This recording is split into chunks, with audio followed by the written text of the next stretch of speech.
سرکار نامدار عطائے پروردگار دو عالم کے مالک و مختار شافی روز شمار صلی اللہ تعالیٰ علیہ وسلم کا ارشاد خوشبودار ہے، باروز قیامت بچھو جیسا حریش نامی ایک ایسا جانور جہنم سے برآمد ہوگا جس کی لمبائی زمین سے لے کر آسمان تک اور چوڑائی مشرق تا مغرب ہوگی، پورب سے لے کر پچھم تک اتنا وہ چوڑا ہوگا۔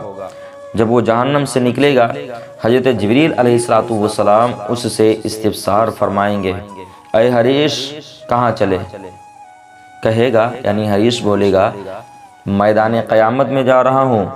جبریل علیہ السلام پوچھیں گے کس کس کو طلب کرتے ہو؟ کہے گا 5 طرح کے شخصوں کو، 5 طرح کے لوگوں کو میں طلب کرتا ہوں۔ جبریل علیہ السلام کہیں گے کہ بتاؤ وہ 5 شخص کون ہیں؟ تو کہے گا نمبر 1 بے نمازی، کہ میں آج بے نمازی کو پکڑوں گا جا کر کے، اس کی خیر نہیں۔ نمبر 2 جو اپنے مال کی زکوٰۃ نہیں دیتا، خود ہڑپ کر جاتا ہے، مال کی زکوٰۃ نہیں نکالتا ہے۔ اور نمبر 3 جس نے دنیا پر اپنے ماں باپ کو پریشان کیا، اپنے ماں باپ کی نافرمانی کی، جو اپنے ماں باپ کا نافرمان ہے۔ اور نمبر 4 جس نے شراب نوشی کی، جس نے شراب پی۔ اور نمبر 5 اس شخص کو میں پکڑوں گا جس نے مسجد میں دنیا کی باتیں کی، جو مسجد میں دنیا کی باتیں کرنے والا ہوگا اسے وہ حریش جانور پکڑے گا۔ میرے ملت کے مسلمان بھائیوں، اس حدیث کو بار بار سنیے اور خوف خداوندی سے لرزیے، اور اگر آپ نماز نہیں پڑھتے تو فوراً اس کا اہتمام شروع کر دیجئے، اور اگر آپ صاحب نصاب ہیں اور آپ پر زکوٰۃ فرض ہے تو زکوٰۃ اس کے مستحقین تک پہنچا دیجئے، جو اس کے مستحق ہیں، جو زکوٰۃ لینے کے حقدار ہیں، ان تک آپ زکوٰۃ کو پہنچا دیجئے۔ اگر والدین کا دل دکھایا ہے، والدین کو تم نے اگر پریشان کیا ہے، ماں باپ کو اگر تم نے مارا ہے، ان کو گالیاں دی ہیں، گھر سے نکال دیا ہے، طرح طرح کی پریشانیاں دی ہیں، تو ابھی وقت ہے، ابھی وقت ہے، تو اس سے ہر صورت میں معافی مانگ لیجئے، اپنے ماں باپ کو راضی کر لیجئے، ان سے معافی مانگ لیجئے، ان کو راضی کر لیجئے۔ اور اگر آپ شراب نوشی کرنے کی عادت رکھے ہوئے ہیں، عادی ہیں، تو اس سے بھی توبہ کر لیجئے، اور مسجد میں دنیا کی باتوں سے بھی پرہیز کیجئے۔ مسجد میں دنیا کی باتیں کرنا یہ عام بات ہو چکی ہے۔ آج تقریباً ہر بستی کے اندر ایسا نظارہ دیکھنے کو آتا ہے کہ لوگ مسجد میں بیٹھ کر کے دنیا کی باتیں کیا کرتے ہیں۔ دوستو، دنیا کی باتیں مسجد میں کرنے سے کتنا عذاب ہوتا ہے اور اس کا ہمیں کیا بھگتان کرنا پڑتا ہے، سنیے۔ جو دنیا میں جو مسجد کی باتیں کرتا ہے، جو مسجد میں دنیا کی باتیں کرتا ہے، اللہ عز و جل اس کے 40 برس کے نیک عمل اکارت یعنی برباد فرما دیتا ہے۔ دنیا کی بات جو مسجد میں کرتا ہے، کتنی 40 سال کی عبادت پروردگار عالم اس کی برباد فرما دیتا ہے۔ اور رحمت عالم صلی اللہ تعالیٰ علیہ وسلم کا فرمان معظم ہے، مسجد میں دنیا کی باتیں کرنا نیکیوں کو اس طرح کھا جاتا ہے جس طرح چوپایا گھاس کو کھاتا ہے۔ جس طریقے سے جانور گھاس کو کھاتا ہے، اس کے سامنے گھاس رکھ دی جائے تو وہ گھاس کے اوپر رحم نہیں کرتا ہے۔ جیسے کہ بزرگوں نے کہا کہ اگر گھوڑا گھاس سے دوستی کرے گا تو کھائے گا کیا؟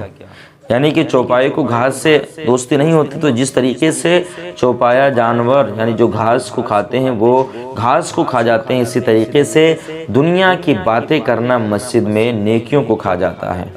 اور سنیے حدیث، سرکار مدینہ صلی اللہ تعالیٰ علیہ وسلم کا ارشاد ہے، ایک زمانہ ایسا آئے گا کہ مساجد میں دنیا کی باتیں ہوں گی۔ مساجد یہ مسجد کی جمع ہے، یعنی مساجد دنیا کی جتنی مسجدیں ہیں، ساری مسجدوں کو اس میں مصنف علیہ الرحمٰن نے سمیٹ لیا ہے۔ بیان کرتے ہیں کہ مساجد میں دنیا کی باتیں ہوں گی۔ یہ کون خبر دے رہا ہے؟ اللہ کے محبوب ہم اور آپ کے آقا صلی اللہ تعالیٰ علیہ وسلم۔ زمانہ ایسا آئے گا لوگ مساجد میں دنیا کی باتیں کریں گے، دنیا کی باتیں ہوں گی، تو ان کے ساتھ مت بیٹھو، ان کو اللہ عز و جل سے کچھ کام نہیں۔ ہاں، معتکف ضرورتاً دنیا کی بات مسجد میں کر سکتا ہے۔ اللہ کے محبوب صلی اللہ تعالیٰ علیہ وسلم نے ایمان والوں سے کیا فرمایا؟ کہ جو دنیا کی باتیں مسجد میں کرے اس کے پاس میں بھی مت بیٹھو، اس کو اللہ سے کچھ کام نہیں ہے۔ جو معتکف ہے، اعتکاف کی نیت کر کے بیٹھا ہوا ہے، وہ ضرورتاً مسجد میں دنیا کی باتیں کر سکتا ہے۔ وہ حضور صلی اللہ تعالی علیہ وسلم کا ایک اور ارشاد عبرتناک ہے، مسجد میں ہنسنا قبر میں اندھیرا لاتا ہے۔ مسجد میں ہنسنا کیا؟ قبر میں اندھیرا لاتا ہے۔ جو شخص مسجد میں ہنسے گا، جب مسجد میں ہنسنے کا یہ حال ہے تو جو انسان مسجد میں قہقہا لگائے گا اس کا وبال کتنا ہوگا۔ ہاں، مسجد میں ضرورتاً مسکرانا منع نہیں ہے، مسکرا سکتے ہیں آپ، مسکرانا منع نہیں ہے۔ مسکرانے کی تعریف یہ ہے کہ اس طرح ہنسنا کہ دانت ظاہر ہوں مگر آواز نہ نکلے، اس کو کیا بولتے ہیں؟ مسکرانا۔ اور ہنسنے کی تعریف کیا ہے؟ کہ ہنسنے کی تعریف یہ ہے کہ اتنی آواز سے ہنسنا کہ خود اپنی آواز سنی، دوسرا کوئی اس کی آواز سننے والا تھا لیکن سنا نہیں، اس تک اس کی آواز نہیں پہنچی، اس کو کیا بولتے ہیں؟ ہنسنا۔ ہنسنے کی تعریف یہ ہے۔ اور قہقہا لگانے کی تعریف، یعنی قہقہا کس کو کہتے ہیں؟ تو قہقہا یعنی اتنی آواز سے ہنسنا کہ دوسرا وہاں جو شخص موجود ہے اگر وہاں وہ ہے تو اس نے اس آواز کو سن لیا، یعنی دوسرا ہوتا تو وہ بھی اس آواز کو سن لیتا، اس کو بولتے ہیں قہقہا۔ مسجد کے علاوہ بھی سرکار مدینہ صلی اللہ تعالی علیہ وسلم نے کبھی قہقہا نہیں لگایا، یعنی زور سے نہیں ہنسے۔ زور سے مسجد کے علاوہ بھی نہیں ہنسے تو سوچئے کہ مسجد کے اندر قہقہا لگانا کتنا بڑا وبال ہوگا۔ آپ نے یہ تعریفیں میں نے آپ کو بتائی، مسکرانے کی تعریف کیا ہے، ہنسنے کی تعریف کیا ہے، اور قہقہا لگانے کی تعریف کیا ہے۔ یعنی مسکرانا کس کو کہتے ہیں، ہنسنا کس کو کہتے ہیں، اور قہقہا کس کو کہتے ہیں۔ میٹھے اسلامی بھائیوں، جہاں مسجد میں دنیا کی باتیں وغیرہ کرنے پر سخت وعیدیں ہیں، وہیں مسجد کے آداب بجا لانے والوں کے لیے عظیم الشان بشارتیں بھی ہیں۔